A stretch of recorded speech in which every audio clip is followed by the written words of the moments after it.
Kembali gini Nyasur 2.0 ngabuburit sahur di jam 12 malam ke atas.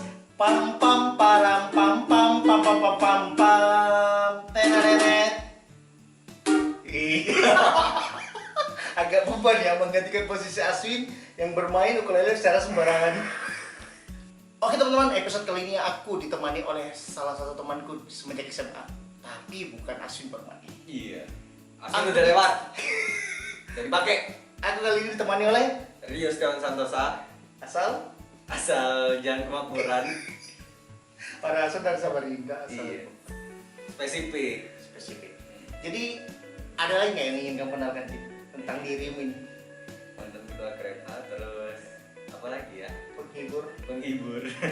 Lagi-lagi penghibur. Iya. Tapi bukan fuckboy, Tidak dong. cuma fucket boy. Oke, sebelum ke pertanyaannya aku jelaskan secara singkat. Jadi kan Rio Setiawan Santosa atau Gino ini itu sebagai salah satu seorang sarjana teknik sipil Iya. Iya kan? Betul. Nah. Sarjana Teknik Sipil di Yogyakarta ya. di Yogyakarta, Universitas Negeri Yogyakarta. Oke, nah itu kan kamu kan sebagai seorang sarjana. Siap. Nah, pertanyaannya, mengapa seorang sarjana teknik sipil sekarang menjadi seorang pedagang atau entrepreneurship? Iya, betul sekali.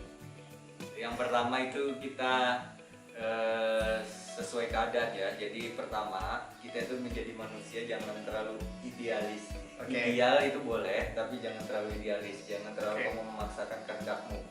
Nah, jadi kita lihat kondisi sekarang karena ini lagi pandemi dan juga lagi PSBB di berbagai daerah. Jadi sebelumnya juga saya udah ditawarin beberapa pekerjaan, tapi dikarenakan ada PSBB ini, ada pandemi ini, jadi proses hire saya akhirnya ditunda. Terus juga karena sebelumnya juga ada side job itu gambar-gambar biasanya, gambarin rumah orang. Yang terakhir ini saya ada gambar satu proyek pemerintah itu di daerah Sembaja, itu ada embung itu ibaratnya bendungan kecil, bendungan penampungan air kecil itu di daerah Sembaja, itu saya yang gambar nanti di 3 dimensinya, desainnya itu saya. Terus juga jadi saya nerima side job aja. Terus juga memanfaatkan keadaan seperti ini, setiap ada ke musibah itu selalu ada hikmah. Jadi saya pernah mendengar satu peribahasa dari Mas Jaya Setiabudi. Kalau orang yang udah sering nonton YouTube entrepreneur pasti tahu Mas Jaya Setiabudi. Itu orang yang terbaik adalah orang yang bisa mengambil hal yang terbaik di setiap keadaan. Nah, apapun keadaannya, dia bisa mengambil yang terbaik. Kayak gitu. Dan salah satu yang terbaik menurut saya adalah mengedukasi masyarakat tentang makanan sehat, makanan yang bisa diolah sendiri. Yang dalam hal ini adalah frozen food, saya seperti itu usahakan sekarang. Maka dari itu ini yang saya geluti sekarang saat ini. Oke, kenapa harus frozen food? Dari sekian banyaknya bisnis dalam edukasi ini gitu loh. Kenapa harus makanan gitu? Ada kaitannya enggak dengan notabene-nya bapakmu juga sebagai Betul. Jadi dagangan? bapak saya itu dulunya selama berpuluh-puluh tahun itu sebagai pedagang bakso ya. Jadi yang udah kenal saya lama pasti tahu bapak saya pedagang bakso. Seperti ini. Karena frozen food itu kita tilik keadaan perilaku masyarakat untuk kedepannya itu akan berubah. Yang gara-gara pandemi ini secara permanen ya, berubahnya secara permanen. The new normal kalau kita nyebutnya. The new normal itu yang pertama orang pasti lebih peka terhadap kesehatan. Benar. Kesehatan, terus juga lebih menjaga jarak, tidak terlalu dekat, atau kalau kita sebutnya itu skin relationship. Jadi berkontak fisik itu agak dikurangi ke depannya.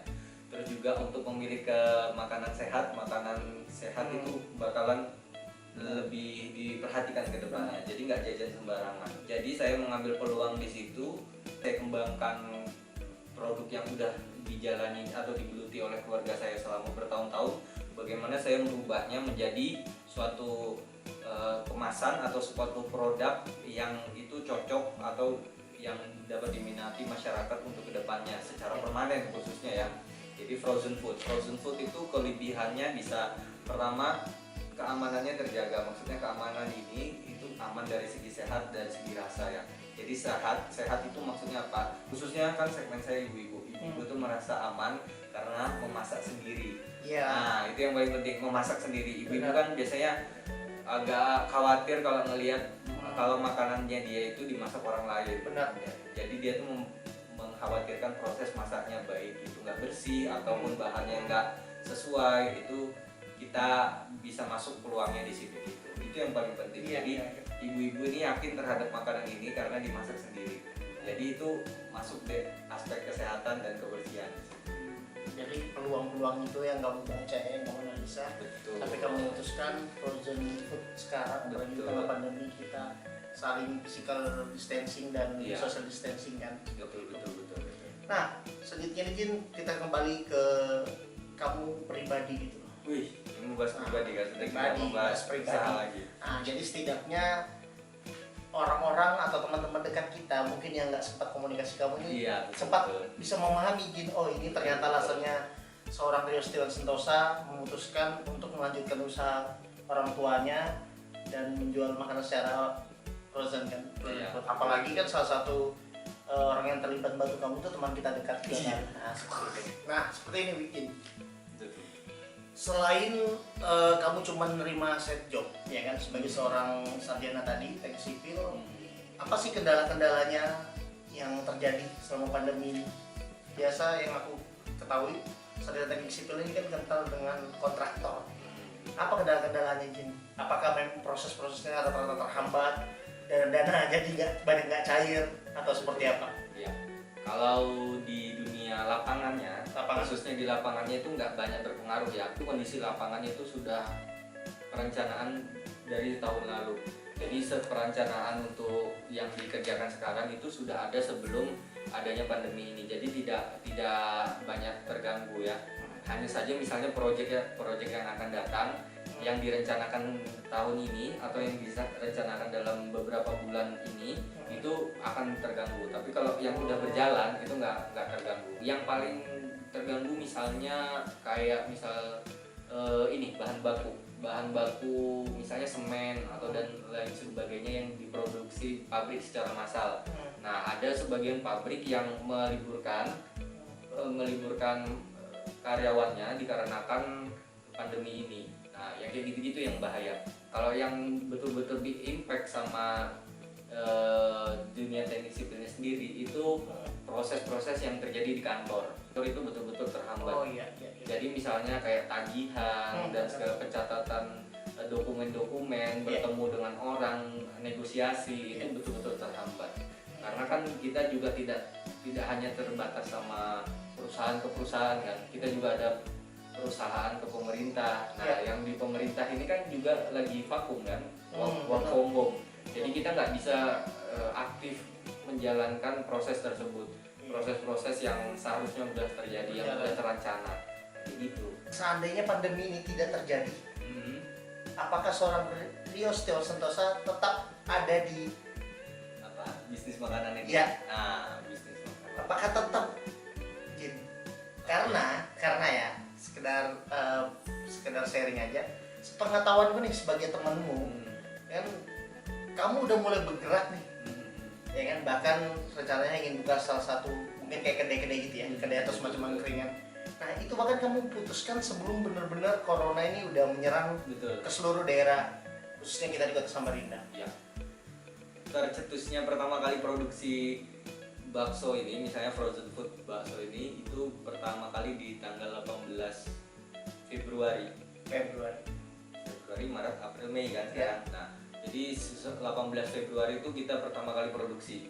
Jadi ada banyak pilihan yang saya punya waktu itu, kerjasama dengan orang lain dan kerjasama dengan keluarga saya dan banyak juga. Itu saya pilih dulu satu, itu tanggal 18 Februari itu udah mulai produksi dan itu kecil-kecilan. Lingkupnya masih lingkup sederhana lah. Untuk satu bulan waktu itu masih cuma dapat sekitar 15 pelanggan aja. Satu bulan cuma 15 pelanggan. Nah, dan sekarang udah hampir 1000 sudah pelanggan di database yang kita punya. Jadi sebelum corona ini booming Iya. di Indonesia. Jadi kita udah produksi pentol, itu khususnya pentol yang tapi yang belum dalam bentuk frozen, masih pentol aja kita jual harian gitu. Tapi untuk karena pandemi ini makanya saya berpikir gimana kalau kita frozen. Nah, tapi kan kamu sebelumnya juga kipas ya? kipas. Nah, itu mungkin bisa di-share juga. Iya.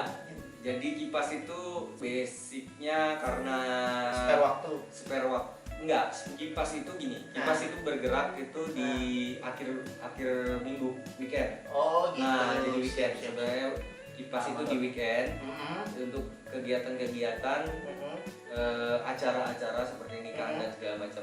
Kipas ini kita sebut rental kipas ya. Ya, kita rental kipas disclaimer. ya, benar. Jadi saya punya rental kipas embun bagi yang mau undangan, Oh, mau iya, acara-acara, silakan siap. hubungi saya, nanti kipasnya bisa kita yang supply. Selain kipas juga ada AC duduk. AC Iya, duduk. AC tapi yang duduk. Aduk. Enggak, AC 5 PK gitu, AC portable. Terus juga kalau mau tenda dan segala macam, telepon saya aja, nanti bisa saya aturkan. Tenang aja. Udah gantung. Nah, ada nggak sih yang bisa kamu share ke teman-teman tentang teknik marketing yang kamu gunakan dalam membangun usahamu ini? Siap. Teknik marketing itu sebenarnya saya masih amatir banget lah pokoknya. Saya kan baru dapat ilmu tuh baru banget. Di Samarinda ini ada Bank Indonesia ya. Bank Indonesia ini itu di sekitaran kantor gubernur mengadakan satu program namanya Mini University. Mini University itu maksudnya adalah itu mereka membuka kelas bisnis. Iya. Kelas bisnis itu apa? Kelas bisnis itu kelas yang dibuka untuk orang-orang yang terpilih nantinya dijadikan para entrepreneur yang akan dilepas kemudian di publik. Jadi mereka menggodok tempat godoknya para entrepreneur yang baru di situ. Nah, di situ jadi saya belajar proses marketing itu betul-betul apa yang kita punya harus kita tahu siapa yang akan beli. Misalnya nih, kamu punya baju. Iya. Kamu harus tahu bajumu ini bakalan kamu jual ke siapa. Iya. Misalnya aku mau jual ke anak muda. Nah, enggak, kalau anak muda itu masih terlalu luas. Iya, benar. Misalnya anak muda itu kisaran tahun umurnya berapa? Oke. Cewek apa cowok? Oke, benar. Habis itu anak mudanya yang aktif atau Iya. yang pasif, misalnya yang suka rebahan atau yang suka berkegiatan di luar. Iya. Terus anak muda yang seperti apa? Jadi itu didetailkan. Nah, kalau produk saya kan itu ibu-ibu. Nah, ibu-ibu yang kalau saya ibu-ibu segmennya ibu-ibu yang nggak mau keluar, ibu-ibu yang pengennya di rumah aja. Tapi tetap masak. Tapi tetap masak, betul. Ibu-ibu yang punya anak kecil, Iya. itu yang paling jelas. Ibu-ibu yang punya anak kecilnya yang pengen jajan. Oke. Nah, itu terus ibu-ibu yang peduli kesehatan Ya. dan peduli makanan yang dimakan sama keluarganya.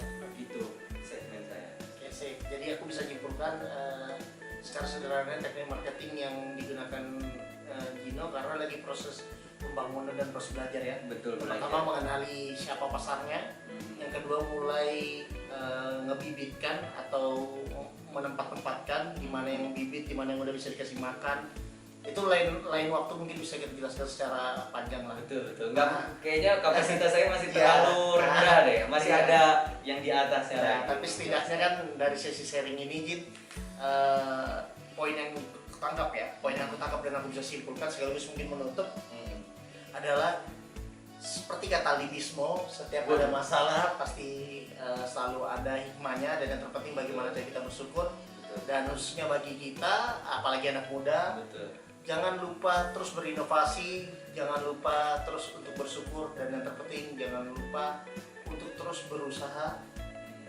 Dari Jin ada nggak? Ya, kembali lagi kata seperti saya mengutip kata-katanya Mas Jaya Setiabudi ya. Ya. Itu orang yang terbaik adalah orang yang bisa mengambil hal yang terbaik dari setiap keadaan.